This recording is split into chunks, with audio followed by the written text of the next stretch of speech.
about comics. Let's talk about comics. Let's talk about comics. Let's talk about comics. Harambe friends, I'm going to start this video off a little bit different. I'm going to give you a list of comic books. Jennifer Blood, Babs, Painkiller Jane, Punisher, Preacher, The Boys. So many different books, so many different genres, and the commonality they have is Garth Ennis. The man is all over the place, different companies, different books, and I'm mainly impressed in different genres and ways of storytelling. I recently reviewed an issue of Babs, which is a tongue-in-cheek, satirical look at the barbarian trope. I've enjoyed his books like Painkiller Jane and Jennifer Blood, with vigilante-type strong female protagonist. And The Boys, it's one of Prime Video's, biggest shows. And it is a pop culture phenomenon that started in comic books. And, the newest book by Garth Ennis I got into was The War. It came out a couple of weeks ago. I got mine from Midtown Comics, so it took a week to get here, but it was well worth it. The War is from Boom Studios, a company that I really, the stuff they put out is of such high quality. Even if there's been a book that I haven't liked, it wasn't because of quality, it was just because of the taste and storytelling. But this book is truly a horror piece, but it's scary in the way that the story starts and is told. It actually, part one of this three-part number one issue was part of the Hello Darkness horror anthology put out by Boom as well. And the book starts off with that story, and really starts off very mundane and boring, and the first act literally has no action. It has nothing outlandish. It's these three couples hanging out in a living room of, in New York City, and they're just talking about current events. Current events that are going on right now having to do with Russia and Ukraine, and the fears and tensions in us all of that war spreading. And like I said, part one, there are moments of tension, but there's no action and really no excitement until you get to the last panel and the last line of this story here. Part one is when the husband wakes up in the middle of the night after they get home from the dinner party, looks at his phone and looks at his wife, says to his wife, "London's gone." And it stopped right there with "London's gone," implying that there has been some tragedy, possibly apocalyptic tragedy that happened to London. And I think I've said this before when I previewed that issue of Hello Darkness, is the horror comes in, to the fact that this is not outlandish. We can look at post-apocalyptic stories and not feel that true dread because it's so outlandish, dealing with people that we don't know, that we don't understand, circumstances that are just fantastical. But a dinner party with three couples sitting around, giving their opinions on the war is something that, it's a situation we've all found ourselves in. And it, you really see yourself a little bit in each of these characters.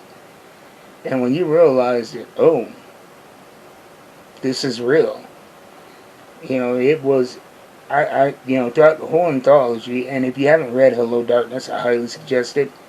But there were stories of gruesome horror in that book, and none shook me more than this and that last line.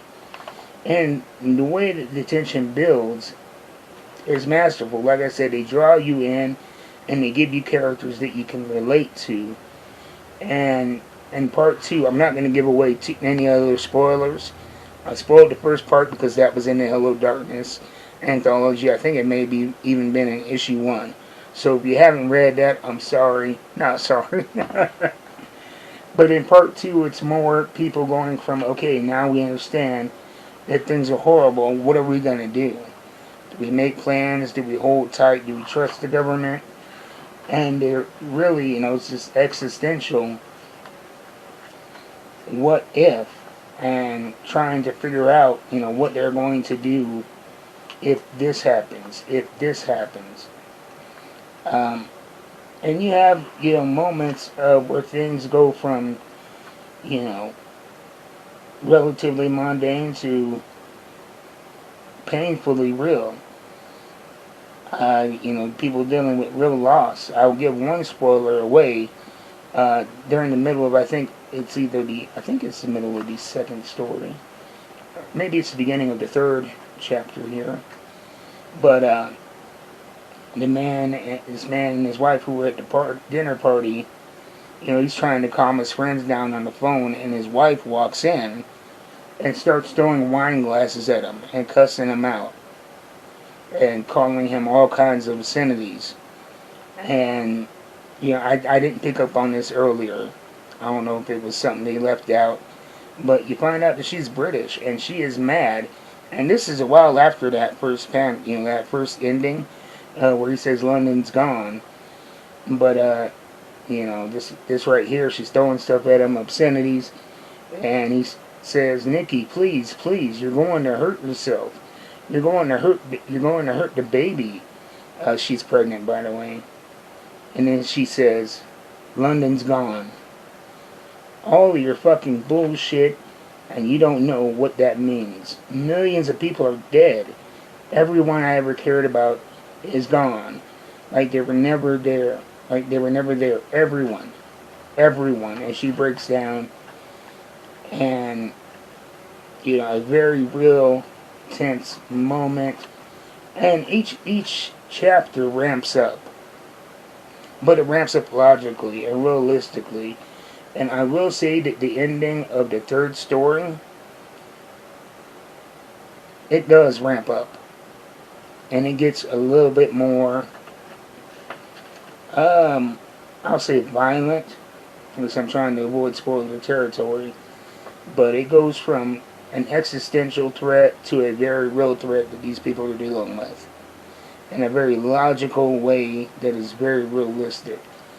And so if you're a fan of horror, of great writing, I cannot suggest this enough. The War, #1, available through Boom Comics. Part 2 is going to be coming out in September 2025. So check that out, written by Garth Ennis. And, one thing I'm noticing about his writing, too, is that he's very wordy. And there are I usually don't like a lot of exposition and wordy comics. One of my, and this isn't a slight on him, it's just about my personal taste. I am not a big fan of Christopher Priest's writing style because he throws a lot of information at you, to whereas the panel will tell enough of the story where you don't need all the exposition. But Christopher Priest is going to give you all of the exposition and throw a lot of stuff at you super fast. And it's something that I've read his series, everything from Batman vs. Deathstroke to Vampirella, to his Red Sonja run. I even read the Black Adam run. And I can say even with the Black Adam, I would enjoy the first half of the comic book. But by the end, it felt like a chore to me because I'm not a big fan of that writing style. But with Garth Ennis, this is a very, very wordy book. Takes a while to get through, but there's not a wasted word. And so check it out. I can't suggest it enough. I got mine from Midtown Comics, but you can get yours at local comic book store. Another hit from Boom that I personally think you're not going to want to miss out on. If you don't have a local comic book store, check out my friend Jeff at coffeeandacomic.com. They're out of Huntington Beach, but they ship nationwide, have the best rates and quickest shipping that you're gonna get, in the comic game.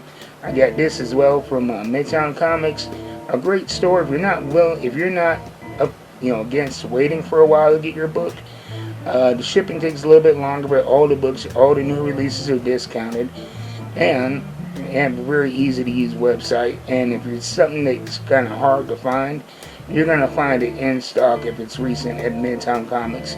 If you can't find it on their website, you're not gonna be able to find it. And if you're in Casper, Wyoming, local like I am, check out my friend Steve over at Spellbound Apothecary and Entertainment. They're located in the Eastridge Mall, directly across from Hot Topic. I get a lot of my books from those guys. I was just in there yesterday. I believe the video I put out today or yesterday was from a tour that I did. So check out that video where I tour and give you a look at Spellbound Apothecary and Entertainment. Anyway, I'll see you guys next time. Until then, keep reading them books. Pick up this one. You will not be disappointed, and I'll see you next time.